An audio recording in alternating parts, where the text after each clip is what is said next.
Very popular na to sa fragrance community, locally tsaka international. So, madami ng YouTubers, mga perfume reviewers sa TikTok tsaka sa YouTube na nag-discuss nito. Club de Nuit Intense Man or CD Nim, tsaka yung CD Nim Limited Edition Parfum. So, gumawa ako ng video kasi meron ako recently na na-receive na questions.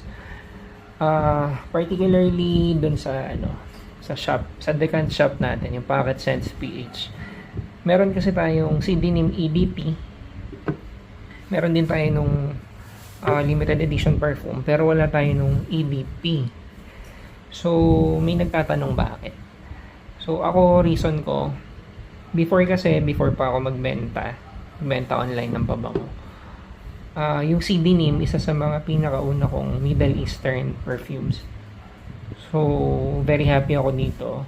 Sa performance, sa smokiness, yung harshness dun sa initial spray na sinasabi nila. Gets ko yun. Pero gusto ko rin yun eh. Para kasi sa akin, isa yun sa nagbibigay nung power sa kanya. Yung papansin na note, parang ganun. Tapos, yung sinasabi nila na masakit sa ilong, hindi kasi ganun yung pagtanggap ng ilong ko. Parang, gets ko yung iba, sensitive sa sharp na scent niya, yung initial spray nga. Pero sa ilong ko kasi, okay lang siya. Parang nag-enjoy ako na naamoy ko yun. Tapos, as you know, kung ginagamit mo naman to, pagdating sa mid hanggang sa dry down, sobrang magical. Ito namang limited edition perfume. Ever since na lumabas to, gusto ko talagang makuha. Kasi tuwang-tuwa ako sa dry down ng CD Nim EDP eh. So, nung sinabi ng mga reviewers na ito yung best option mo kung gusto mo yung smokiness, tapos less yung harshness ng opening. So, ginusto ko na talaga makakuha na ito. So, ang difference, tama yung mga nagre-review, yung harshness sa umpisa, meron pa rin konti, pero ako kasi mataas yung tolerance ko dun sa harshness na sinasabi nila. So, yung initial spray na yon, neto, for me, sobrang, para sa akin smooth. Hindi ko masyadong mag-gets yung sinasabi ng ibang tao na harsh pa rin yung initial spray na ito. Kasi na-compare ko to side by side with Creed Aventus, although wala ako sa collection. Ngayon, try ko to nung minsan nasa ibang bansa ako, sa mall. Ang galante kasi nila sa pa-spray ng tester eh. So, in-spray ko yung Creed Aventus sa isang braso, tapos ang gamit ko na, naka-full wear ako neto. Sa Korea pala yun. So, hindi ko talaga makuha yung difference nila sa hangin.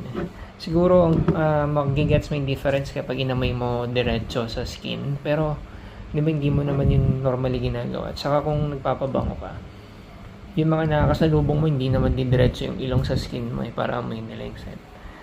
So, ito talaga yung, for me, best alternative for Creed Aventus. Okay. So, yung question, babalikan ko. Bakit meron akong EDP? Bakit meron akong limited edition perfume? Tapos, nag-open ako ng shop, Decant store, pero hindi ko pa rin nilagay yung EDP. Kasi, nung nagsimula ako magbenta, ang unang lineup ng mga binenta ko, yung mga personal perfumes ko, wala pa kaming mga for women noon. Kung meron, sobrang konti pa lang. So, eto kasi gustong gusto ko, yung sa lineup kasi ng CD Nim, ito talaga yung pinaka naglalast, pinaka nagpo-project, saka pinaka smoky. Smoky rin ito, pero tone down eh. EDP pa rin ako kung ang question is yung longevity tsaka performance, yung sillage. Grabe yung scent trail. Okay yung scent trail na ito eh, mas swabe nga lang. Pero pag kinumpara ko, ito talaga tumatagal sa akin ilang araw sa damit. Siyempre hindi mo naman susuotin yung damit ng araw, di ba? Ubarin mo na yung pag-uwi mo. So sa skin whole day, kahit sa arawan pa ako, di ba, kapag sinabing nasa arawan ka, pagpapawisan, mag-evaporate. So, mawawala yung amoy. Pero, naglalas talaga to the whole day sa akin. Ito, tumatagal din naman to, pero kapag kinumpara ko sa EDT talaga, no match eh. Hindi, okay yung no match, pero wala, lamang talaga to. Okay, yung EDP kasi, based sa mga reviews, sa nung naamoy ko siya, siguro between dito sa dalawa na to, mas malapit siya sa limited edition perfume. So, kung i-base ko doon sa sinabi ko kanina, mas toned down nga to eh. Tapos, yung EDP, mas toned down pa kumpara dito.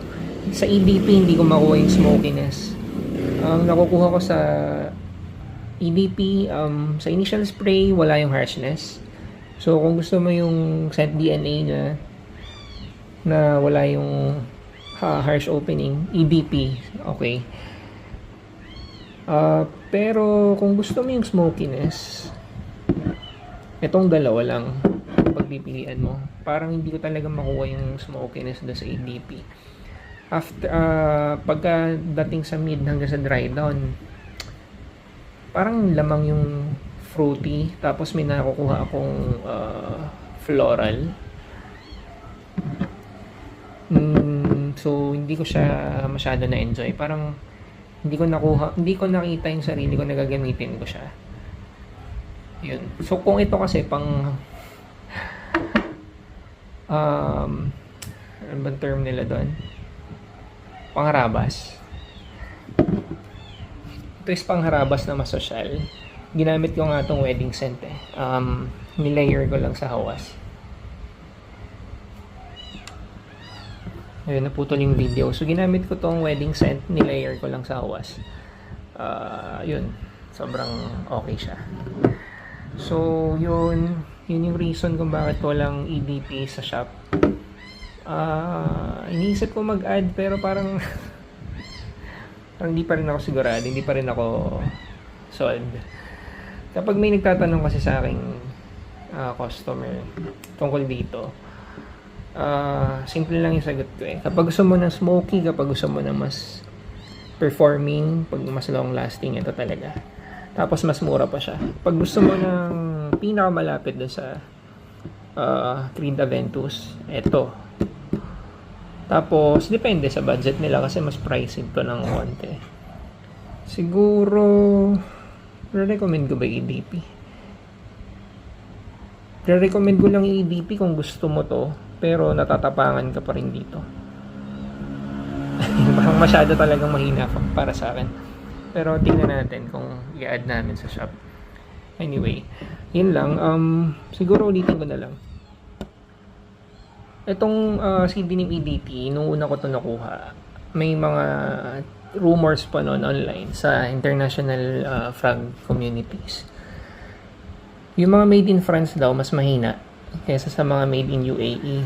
So, naging conscious pa ako ng tingin dito. Kasi syempre, konti pa lang yung mga bote ko nun. So, same dito. May ganun din. Hindi siya makita eh. Pero nakasulat yan dito. So, una kong bote from UAE eh. Kasi parang nung time na yun, hindi pa siya... Konti pa lang kami dito nun sa Pilipinas na gumagamit yata na ito. Parang yung Facebook group nun ng Fraghead PH tsaka Fragrev PH, ilang libo pa lang eh. Nung nag-pandemic, nagsimula dumami. So, hindi na yata napapag-usapan yung topic na yun. Pero sa experience ko, either UAE or made in France, ang chismis lang talaga yung sinasabi nila na mas malakas yung alin. Hindi eh. Ang CDNIM para sa akin, itong EDP na to, ever since performing talaga. Performer talaga. Siguro kung humina naman siya, baka konti lang. Kasi mapapansin ko yun eh. Ang style ko kasi dito, sa gabi pa lang, naka-ready na yung damit na isusot ko kinabukasan. Inisprayan ko na neto. Or, depende, kapag masipag ako, ganun, naka-ready na. Kasi, kumbaga, makukuha ko na yung dry down kinabukasan. 'Di ba? Or bago papasok sa office. bago ko pumasok ng kotse, spray ko na siya. Para pagdating sa opisina o kung saan man yung pupunta mong trabaho, wala na yung harsh opening, yung magical dry down na abutan mo. So, hindi ako naniniwala doon sa UAE at saka made in France na difference. Same dito. Possible na yung mga unang releases mas malakas. Normal naman yata sa lahat ng pabango ngayon. Kahit sa Aventus, ganun yung issues eh. Parang lahat, literal, lahat ng pabango. Pag parang wina-water down nila. Ewan ko kung totoo. Anyway, yun lang. Open na ulit yung Shopee namin. Check nyo. Yung Lazada namin open din. May TikTok shop kami pero hindi kompleto yung mga nakalistang pabango. May Facebook din kami. Follow nyo na lang kami. Nag-upload din kami doon ng mga videos saka ng pictures. Ayun. So kayo, ano mas gusto nyo dito sa dalawa? Or mas gusto nyo ba EDP? Comment nyo sa baba.